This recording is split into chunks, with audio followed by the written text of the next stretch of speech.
Bismillahirrahmanirrahim. Assalamualaikum warahmatullahi wabarakatuh. Hai teman-teman, semoga kalian semua selalu dalam lindungan Allah Subhanahu wa taala. Amin. Kembali lagi bersama saya Naya Kusuma. Kali ini mari kita sama-sama mengenal lebih dalam tentang seseorang sahabat Nabi dan Amirul Mukminin. Beliau juga dikenal karena fisiknya yang kuat dan disegani pada masa itu. Dalam hadis riwayat Tirmizi, Rasulullah bersabda, "Sungguh aku melihat setan dari kalangan manusia dan jin lari dari Umar." Masya Allah, tidak hanya kaum kafir Quraisy saja yang takut kepada Umar, tapi setan dari bangsa jin juga takut kepada Umar. Oke teman-teman, yuk sekarang kita masuk ke dalam biografi Umar bin Khattab radhiyallahu anhu. Beliau lahir 13 tahun setelah tahun gajah.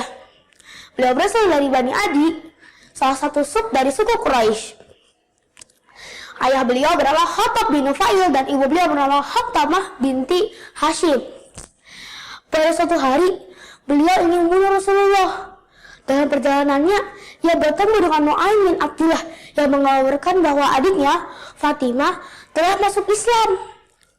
Mendengar hal itu, Umar segera menemui adiknya dengan penuh emosi. Ketika sampai, ia mendengar bahwa adiknya telah membaca Al-Quran. Umar pun memukul adiknya hingga tersungkur. Ketika tersungkur, Fatimah meminta Umar untuk membaca surat Toha ayat 1-8. Hati Umar pun terguncang. Seketika, Umar ingin menemui Rasulullah dan menyatakan bahwa ia telah masuk Islam. Oke teman-teman, yuk sekarang kita masuk ke dalam beberapa kisah Umar bin Khattab radhiyallahu anhu.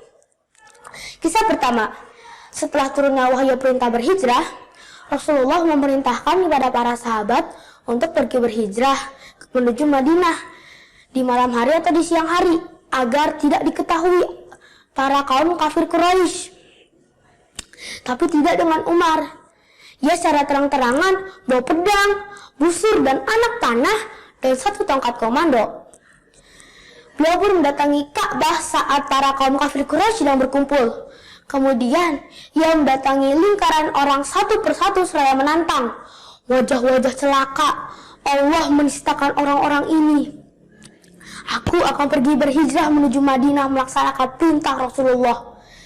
Masya Allah, dan tidak ada satu orang pun yang berani menjawab tantangan Umar bin Khattab radhiyallahu anhu. Kisah kedua, setelah Abu Bakar wafat, Umar menggantikannya sebagai khalifah. Pada masa kepemimpinannya, Umar berhasil menaklukkan dua negara adidaya, yaitu Romawi dan Persia. Sehingga bangsa Arab menjadi pusat perhatian pada masa itu.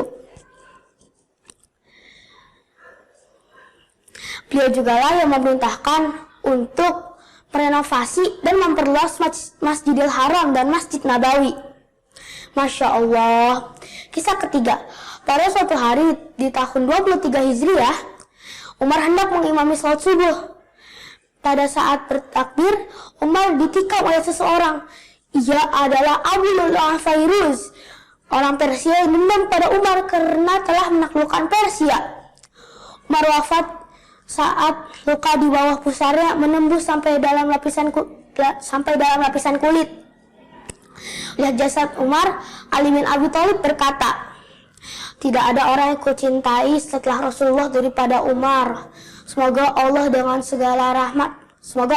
seluruh kekuasaannya memberikan rahmat padamu, ya Abu Hafsah." Masya Allah.